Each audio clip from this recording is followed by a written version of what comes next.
네, 사랑하는 신일의 성도 여러분 반갑습니다. 한 해가 시작한 지가 엊그제 같은데 벌써 12월이 되었고 12월도 벌써 절반이 지나서 올해가 한 열흘 정도밖에 남지 않는 시간이 되었습니다.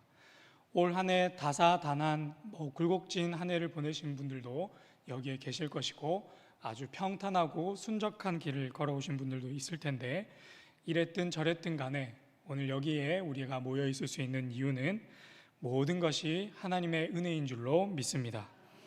오늘 여기까지 함께하고 인도해 주신 그 하나님께서 2025년의 마지막 날까지 그리고 우리가 새롭게 맞이할 2026년까지 우리의 발걸음을 인도해 주실 줄 믿습니다.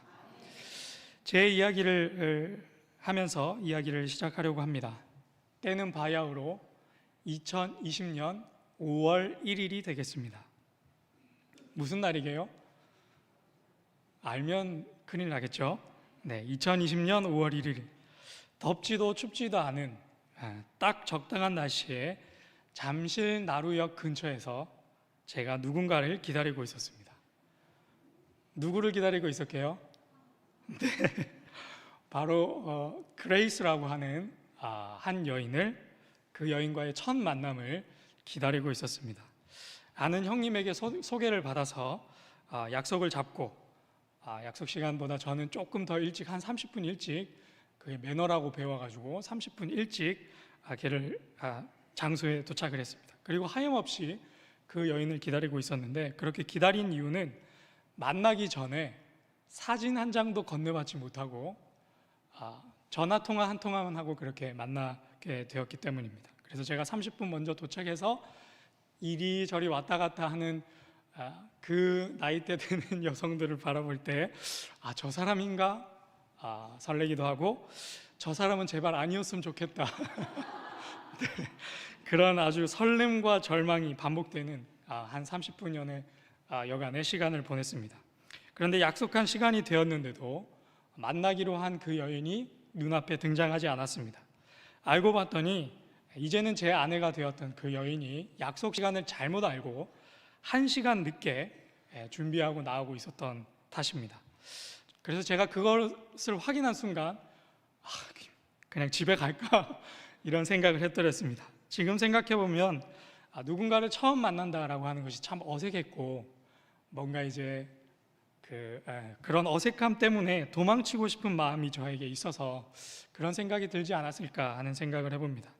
그렇게 한참을 30분, 40분, 50분을 그 자리에 서서 기다리고 있었는데 저 멀리서 지하철 계단을 한 계단씩 이렇게 올라와서 실루엣이 점점 이렇게 올라오는 실루엣을 하나 봤습니다. 지금까지 제가 1시간 동안 살펴본 많은 사람들은 저 사람일까? 저 사람은 아니었으면 좋겠다 그런 생각을 하고 보냈는데 이 실루엣은 딱 보자마자 와, 이 사람이다 싶었습니다. 와, 이 사람이다. 그래서 어떻게 됐을까요? 아시는 분은 아시겠지만 결혼도 하고 딸도 낳고 그렇게 행복하게 잘 지내고 있습니다. 이런 생각을 해봅니다. 만약에 제가 그 시간에 그 1시간 그 시간을 포기를 하고 도망쳐서 집으로 돌아갔으면 어떻게 됐을까 하는 생각입니다. 이 기다림이 주는 불편함을 감내하지 못하고 제가 그 순간 도망쳤다라고 한다면 사랑하는 아내를 만나지도 못했을 것이고 사랑하는 두 딸 또한 만나지 못했을 것이고 그래서 지금처럼 행복한 가정을 이루지 못했을 것이다 그런 생각을 한번 해봅니다. 그래서 제가 그때 분명하게 깨달았습니다. 기다림은 쓰지만 그 열매는 정말 달콤하다 하는 것입니다. 기다림은 쓰지만 그 기다림의 열매는 정말 달콤하다. 재밌게 이야기를 시작을 했는데요, 오늘 우리가 읽은 본문의 말씀 요한계시록의 말씀도 이 기다림과 관련된 말씀이라 하겠습니다. 왜냐하면 요한계시록은 미래를 향한 약속의 말씀이기 때문에 동시에 미래에 있는 약속의 말씀이기 때문에 동시에 기다림의 말씀이 되는 것이죠. 그런데 이 기다림의 말씀이 이루어질 때까지의 그 시간, 그 기다림은 녹록한 상황은 아닙니다. 그 약속의 말씀이 이루어지기까지의 그 기다림은 제가 앞서 잠실나루역 앞에서 기다렸던 따뜻한 봄날 봄 햇살 맞으면서 기다리고 있었던 그 기다림과는 차원이 다른 그 정도의 불편함이 아니라 온갖 고난과 환난과 핍박과 박해, 그 만남을 방해하고자 하는 그 어떠한 세력들에 의해서 철저히 고통당하고 고난당하는 그런 상황, 그 어려움이 동반된 기다림이기 때문입니다. 그 기다림을 위한 약속의 말씀이 오늘 기록되어 있는데 함께 6절의 말씀을 읽겠습니다. 6절의 말씀 시작. 화다한 무리의 음성과도 같고 많은 물소리와도 같고 큰 우레소리와도 같은 소리로 이르되 할렐루야 주 우리 하나님 곧 전능하신 이가 통치하시도다. 아멘. 오늘 우리가 읽은 본문 말씀에 앞서서 요한계시록 17장 18장은 온 세상을 미혹해하고 교회를 핍박했던 세력, 대표적으로 음녀로 호칭되는 세력, 그리고 바벨론으로 일컬어지는 어둠의 권세들이 활개를 치지만 결국에는 심판을 받는 장면이 기록되어 있습니다.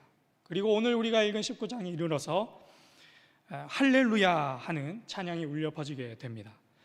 방금 읽은 본문에서 말하는 허다한 무리의 음성, 많은 물소리, 큰 우레소리는 온 세상을 울리는 승리의 함성, 그 기다림의 마지막 그걸 선고하는 승리의 환호성을 뜻합니다. 그래서 지금까지는 아주 큰 슬픔과 고난 가운데 있었지만 그 할렐루야 하는 그 기쁨의 함성으로 상황이 반전되어 있음을 우리에게 보여주고 있는 것이죠. 우리 함께 7절의 말씀도 읽겠습니다. 7절의 말씀 시작. 우리가 즐거워하고 크게 기뻐하며 그에게 영광을 돌리세. 어린 양의 홍인기약이 이르렀고 그의 아내가 자신을 준비하였으므로. 아멘. 우리가 잘 알고 있는 어린 양의 혼인 잔치가 오늘 본문 말씀에 기록되어 있습니다. 여기서 말하는 어린 양은 예수님을 뜻하고 그의 아내는 교회를 뜻합니다. 본문은 예수님이 이 세상에 다시 오심을 남녀의 혼인 예식에 비유해서 우리에게 설명하고 있는 것이죠.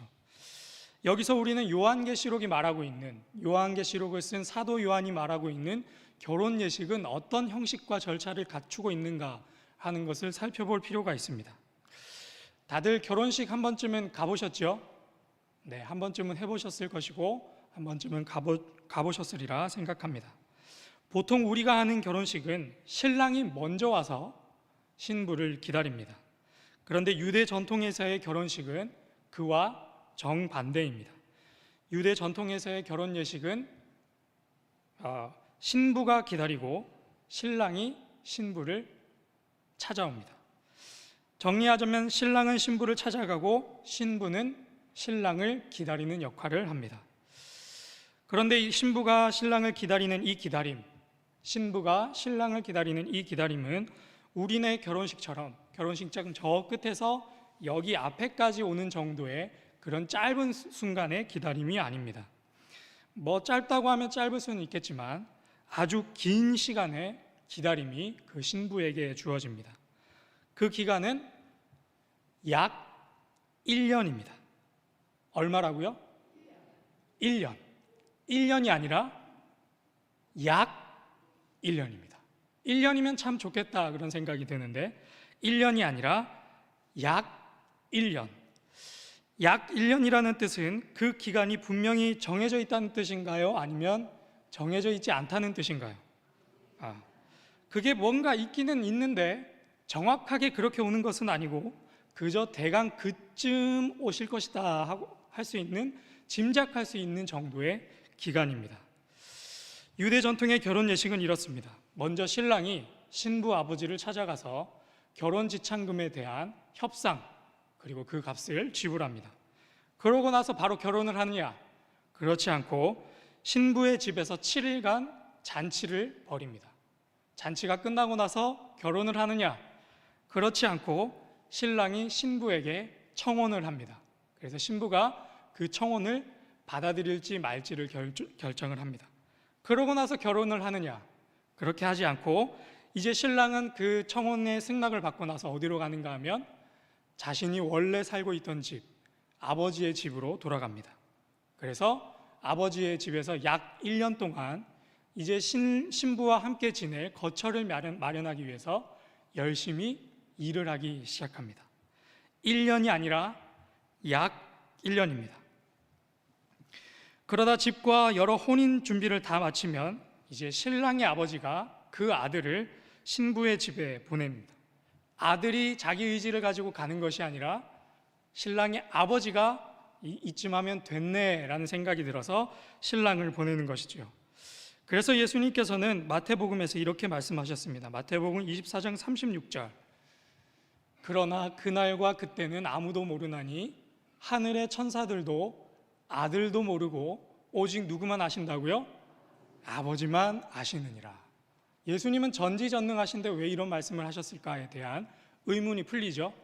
왜냐하면 그 결혼식에 가는 것은 아들이 정하는 것이 아니라 신랑의 아버지가 정하는 일이기 때문입니다. 그리고 그 아버지는 그 아들을 한 낮에 보내는 것이 아니라 한 밤중에 그 아들을 보냅니다. 한 밤중에 신랑이 길을 나설 때 신랑의 친구들이 들러리 역할을 하면서 뿔나팔을 불면서 그 동네에 이제 신랑이 도착했음을 알립니다. 그 뿔나팔 소리를 듣고 그제서야 신랑이 왔구나 하는 생각이 들어서 신부의 친구들, 그 들러리들은 기름을 준비해서 신랑의 길을 신부의 집으로 안내해 줍니다. 여기서 우리가 잘 아는 열처녀 비유가 등장하죠. 5명의 처녀는 기름을 많이 준비해서 밤새 이제 신랑이 올 때까지 등불을 준비를 했고, 나머지 5명은 적당히 준비하는 바람에 늦게 오는 신랑 그것을 맞추지 못해서 결국에는 잔치에 들어가지 못했다라는 이야기. 그래서 5명은 지혜롭고 5명은 미련하다라고 그렇게 표현되어 있습니다. 그런데 사실 유대 전통의 결혼 예식을 우리가 잘 생각해 보면 신부의 들러리 입장이 매우 난처하다라는 것을 알 수 있습니다. 왜냐하면 그 날과 그 때를 정확하게 알려주고 오는 것도 아니고, 한 낮에 찾아오는 것도 아니고, 한 밤중에 다 자고 있는 한 밤중에 찾아오는 것이니 정말로 그 들러리들이, 그 결혼식을 준비하는 신부의 친구들이 그 날만을 계속 기다리고 있지 않으면, 준비하고 있지 않으면 그 예식에 참석하는 것이 불가능한 일이겠구나 하는 생각을 해보게 됩니다. 그런데 여기서 더 난감한 것은 바로 누굴까요? 신부입니다. 또 말씀드리지만, 왜냐하면 약 1년이기 때문입니다. 딱 1년이 아니고요, 약 1년. 차라리 제 생각에는 그냥 딱 1년, 딱 2년, 딱 3년이 오히려 정신적으로 더 낫지 않을까, 그런 생각을 해봅니다. 왜냐하면 그날과 그때를 정확히 알고 있으면 그에 맞춰서 준비하고 있으면 되는데, 그 앞에 약 1년이라고 하는 단어가 붙어버리니 하루 만에 올 수도 있고, 일주일 만에 올 수도 있고, 한 달 만에 올 수도 있고, 1년 만에 올 수도 있고, 2년이 걸려서 올 수도 있는 일이기 때문입니다. 도무지 신랑이 언제 올지 알 수 없기 때문에 청혼을 받은 그 순간부터 매일 밤을 준비를 해야 되고, 씻고 단장하고 어디 가지도 못하고 그 자리에 머물러 있어야만 하는 것이죠. 세상 힘든 일이 기약 없는 기다림이 아닌가 하는 생각을 해봅니다. 매도 먼저 맞는 게 낫다라고 하는 말이 있듯이, 아무리 힘들고 어려운 일이라도 기다리지 않고 빨리 하고 치우는 것이 좋겠다라고 하는 것이 사람의 마음일진데, 아무리 좋은 일이라 할지라도 그저 기약 없는 기다림은 그 기다리는 사람으로 하여금 지치게끔 만듭니다. 그런데 신부에게는 그 막연한 기다림의 시간이 주어졌습니다. 왜 신부에게 그 막연한 시간이 주어졌을까? 요즘처럼 부동산 값이 아주 폭등하는 바람에 신랑이 그 집값 맞추느라 고생해서 그럴까? 장난스럽게 그렇게 생각을 해보지만, 그 기다림이 주어지는 바로 진짜 이유는 진짜 정결함, 진짜 신부됨, 진짜 그 혼인을 사랑하고 애쓰는 그 마음은 기다림의 순간에, 그 막연한 기다림의 순간에 비로소 증명되는 일이기 때문입니다. 신랑이 반드시 오겠다고 그 몸과 마음을 참되게 하는 것은 그 기다림 속에서만 이루어질 수 있는 일이기 때문입니다. 그리고 이 기다림의 비유는, 이 혼인잔치, 그 비유는 주를 믿고 따르는 모든 성도들에게 주어진 비유의 말씀입니다. 하나님께서는 우리에게 이 신부의 기다림을 우리에게 선물로 주셨습니다. 우리 함께 8절의 말씀을 읽겠습니다. 8절의 말씀, 8절 시작.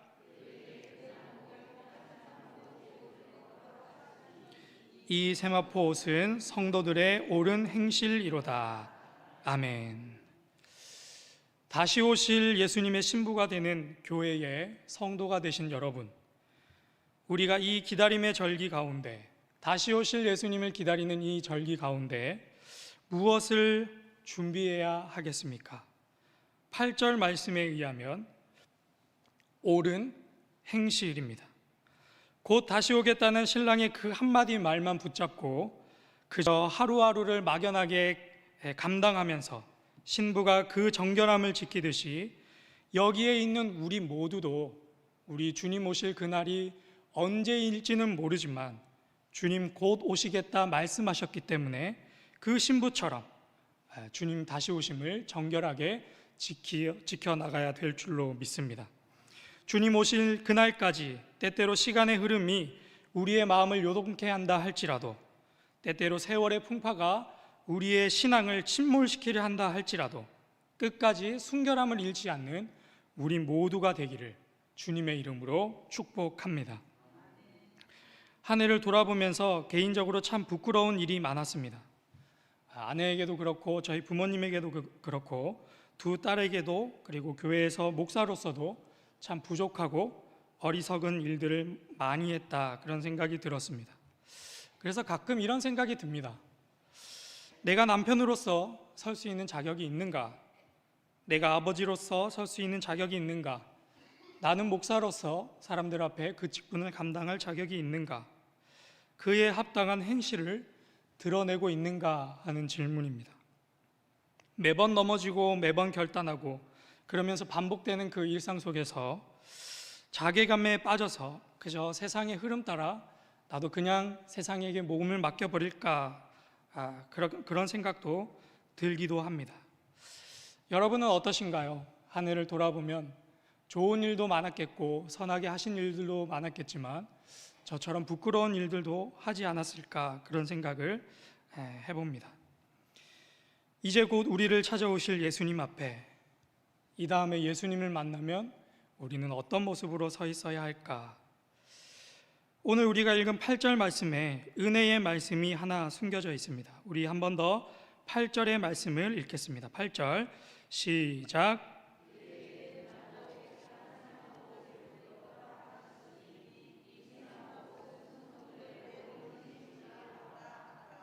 아멘. 여기서 키 포인트는 바로 허락하셨다라는 것입니다. 허락하셨다. 청혼을 받은 신부, 이제 결혼을 하는 신랑이 결혼식 당일에 세마포 옷을 입는 것은 누군가에게 허락을 구해야만 입을 수 있는 옷이 아니지요. 신부로서 마땅히, 신랑으로서 마땅히 입을 수 있는 옷입니다. 그런데 오늘 본문에서는 그것을 허락하셨다라고 기록하고 있습니다. 허락이 필요 없는 당연한 권리를 허락했다라고 하는 것은 두 가지 의미를 내포하고 있는 것으로 보입니다. 먼저 첫 번째로는 이 결혼에 대한 절대적인 주권은 하나님께 있다라고 하는 것을 뜻하고, 두 번째로는 옳은 행실로 빚어지는 그 세마포 옷조차 사람의 능력이 아니라 전적인 그 결혼의 주권자 되시는 하나님께 있다, 그 아래에서 이루어진다라고 하는 것입니다. 그래서 사도 바울은 아마도 빌립보서 1장 6절에서 이렇게 고백하지 않았나 싶습니다. 우리 함께 빌립보서 1장 6절의 말씀을 읽겠습니다.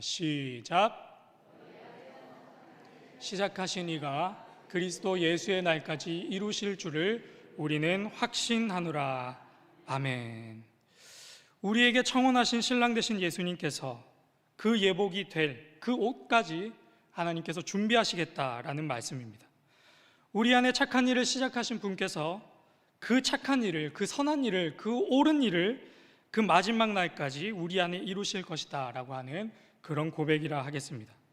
우리는 여전히 음란하고 교만하고 방황하며 매 순간 작은 기다림 앞에 지쳐서 영원을 포기하면서 도저히 신부로서의 자격을 증명해낼 길이 없지만, 우리에게 청혼하신 그 이가, 그분의 아버지께서 그 마지막 혼인 예식의 날까지 우리 안에서 그 자격을 이루시고 완성하실 것이라는 약속의 말씀으로 저는 이해했습니다. 그래서 저는 올해를 마무리하고 내년을 준비하면서 마음가짐을 이렇게 바꾸었습니다. 제가 하나님 앞에서 내년에는 이렇게 살겠습니다, 저렇게 살겠습니다, 이렇게 결단하는 것도 좋겠지만, 하나님, 저는 남편이 되기에 자격 없는 사람이지만 그럼에도 제 아내에게 좋은 남편이 될 수 있도록 허락해 주십시오. 아버지로서 도저히 그 무게를 감당할 만한 힘도 없고 지혜도 없지만 두 딸에게 좋은 아버지가 될 수 있는 그 자격을 허락해 주십시오.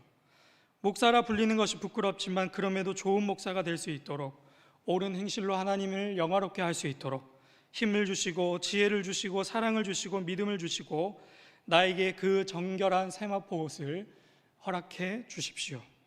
예식에 입을 그 세마포 옷마저 주님께 달려있으니 이 죄된 나를 긍휼히 여겨주십시오. 설교를 마무리하겠습니다. 사랑하는 신일의 성도 여러분, 우리는 한 해를 마무리하며 또 대림절 세 번째 주간, 아기 예수님의 오심과 또 다시 오실 예수님을 기념하고 기다리는 절기를 보내고 있습니다. 우리는 이 기다림의 시간 속에서 무엇을 어떻게 준비하고 있는가? 우리가 할 수 있는 유일한 옳은 행실은 오직 주님께 우리의 선한 행실마저 간구하는 것인 줄로 믿습니다. 이 믿음 붙잡고 주님 다시 오실 날까지 주님의 도움과 인도하심을 간구함으로 우리의 순전함을, 신부로서의 순결함을 지켜나가는 우리 모두가 되기를 주님의 이름으로 축복합니다. 이 시간 말씀을 생각하면서 찬송가 181장 함께 찬양하겠습니다.